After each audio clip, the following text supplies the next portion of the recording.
আপনারা যার জন্য দীর্ঘক্ষণ অপেক্ষা করতেছেন, কষ্ট করছেন, সেই আপনাদের কষ্টের ফসল আমাদের মানবতার ফেরিওয়ালা ফেনী ১ আসনের সমন্বয়ক রফিকুল আলম মজনু ভাই, যিনি বন্যা পরবর্তীতে মানুষের পাশে 24 আওয়ার্স রাতে দিনে সারাক্ষণ আমাদের পাশে ছিল, বন্যা কবলিত এলাকায় ছিল। উনি ওইখান থেকে এই ফেনীতে একটা ক্যাম্প, যেভাবে একটা সেনাবাহিনীর ক্যাম্প গঠন করে ওই ক্যাম্পের মতন আমাদের সার্বক্ষণিক খোঁজ খবর নিত।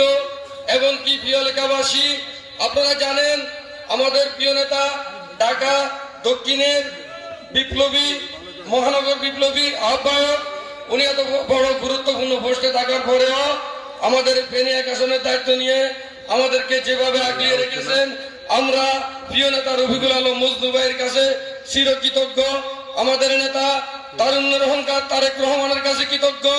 আমাদের নেত্রী, আমাদের মা বেগম খালেদা জিয়ার কাছে আমরা কি কৃতজ্ঞ।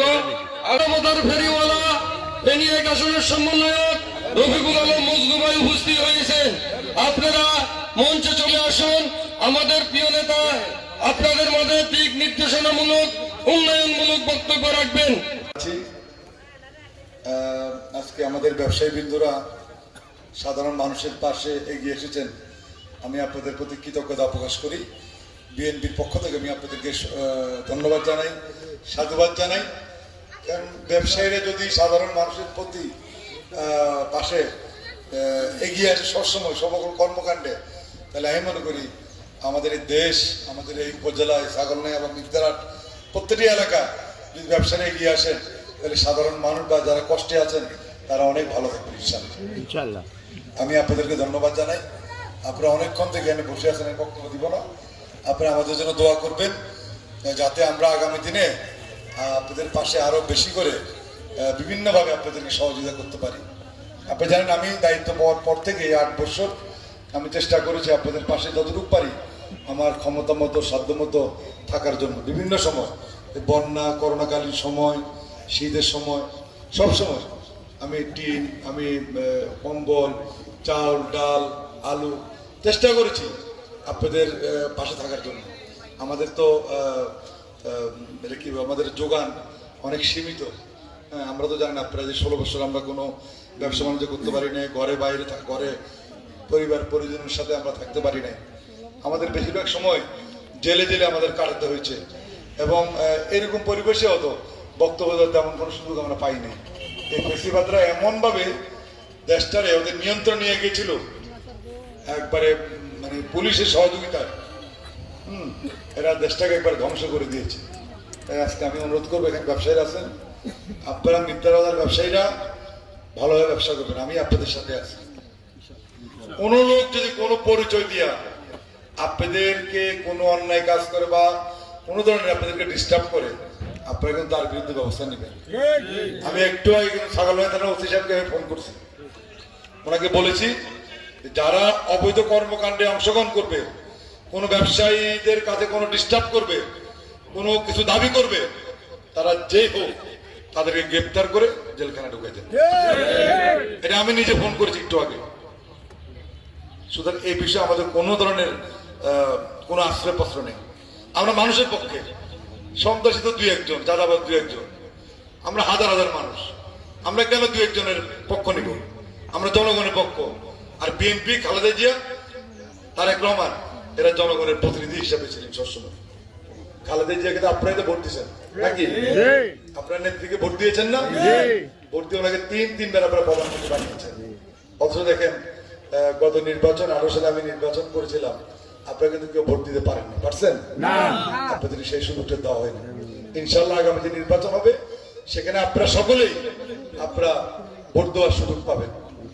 আমরা যাতে আপনাদের পাশে থাকতে পারি, আপনাদের সেবা করতে পারি, আপনাদের সেবক হিসাবে কাজ করতে পারি, সেই জন্য আপনারা আমাদেরকে সহযোগিতা করবেন, দোয়া করবেন, আমরা আপনাদের পাশে আছি, থাকবো। আর খালেদা জিয়া, এটা ওনার নির্বাচনী এলাকা, উনি যেখানে থাকুক ওনার বাইরে এখানে কিছু হবে না, উনি সমস্ত কিছু জানেন, উনি সবসময় আপনাদের খোঁজ খবর নেন। এটা বন্যার সময় উনি খবর নিয়েছেন, না আমাকে লোক পাঠিয়েছেন মজদুকে এলাকা আছে কিনা, সবাই বলছে না ম্যাডাম মজদুতে এলাকা, উনি খুব খুশি হয়েছেন। এবং আমি গিয়ে ওনার সাথে দেখা করছি। আমরা দেখেন টিন দিয়েছি, ছাগল দিয়েছি, যতটুকু পারছি আমরা। আমরা তো দীর্ঘ 16 বছর তো নিজেরাও আমরা ঠিক মতো চলতে পারি না, শুতে পারি না, খাইতে পারি না। বাস্তবতা, কোন ব্যবসা বাণিজ্য করতে আমাদেরকে দেওয়া হয়নি। এরকম আমাদের এই এলাকাতে অনেকেই এগুলোতে বঞ্চিত রাখছে। তারপর আমরা আপনাদের পাশে আছি। ইনশাল্লাহ আগামীতে আপনারা আমাদেরকে সুযোগ দিবেন, যাতে আমরা বেশি বেশি করে আপনাদেরকে আরো সহযোগিতা করতে পারি, আপনাদের পাশে থাকতে পারি আমরা। আর আমরা কোনো অন্যায়কারী, কোনো সন্ত্রাসী, কোনো চাঁদাবাজ এরা আমাদের দলের কোনো লোক না। এরা যদি কেউ করে, এদের বিরুদ্ধে আপনারা ব্যবস্থা নেবেন, আমাকে জানাবেন। না পারলে চুপে যাবে, থানা থেকে যা বলবেন। তাও যদি না পারেন, সবাই একজোট হয়ে প্রত্যেক দোকানে গদারি লাঠি রাখবেন, বাঁশি রাখবেন। একজন আসবে, বাঁশে পুঁতে ইচ্ছা মতো পিটাবেন, ইচ্ছা মতো পিটাবেন। আমরা আপনাদের পক্ষে, ঠিক আছে? আর তাও যদি না পারেন, তাহলে আমারে ফোন করবেন।